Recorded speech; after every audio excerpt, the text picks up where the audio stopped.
La flagellation de Jésus-Christ nous est rapportée dans les évangiles par une seule phrase. Il fut pris et flagellé. Néanmoins, on ne peut pas se rendre compte de l'atrocité du châtiment par cette simple phrase. Approfondissons la chose. Citation. La flagellation était un châtiment des plus barbares. La victime était frappée par plusieurs bourreaux, jusqu'à ce que les tortionnaires soient épuisés, et que la chair du criminel ne forme plus qu'un tas de morceaux sanguinolents. Fin de citation. Pour la flagellation, les Romains utilisaient une arme appelée le flagrum. C'était un fouet avec des lanières ou langues de cuir. Les lanières avaient des haltères de plomb, des billes ou des morceaux d'os, du nom de plumbate. Elles étaient ajoutées pour infliger d'extrêmes douleurs. Citation.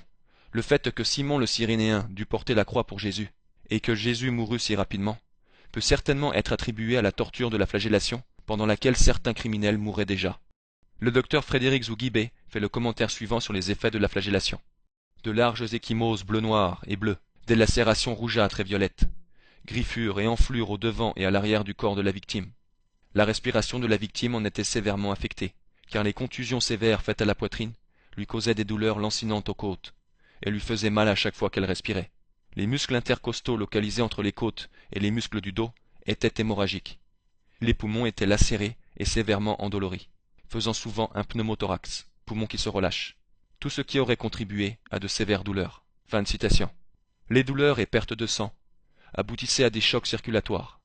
La victime perdait du sang par ses veines et ses vaisseaux capillaires. Les attaques sur les muscles du dos causaient des douleurs atroces à la colonne vertébrale, puis au cerveau.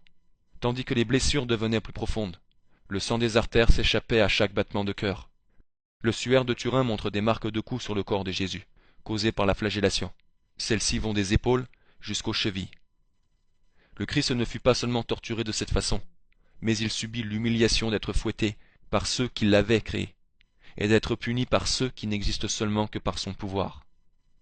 Et alors qu'il était attaqué par ses ennemis, il était abandonné même par ses amis. Il fut brisé pour nos iniquités, et par ses meurtrissures nous sommes guéris. Isaïe 53,5. Et la parodie du couronnement d'épines, ainsi que la crucifixion, était encore à venir.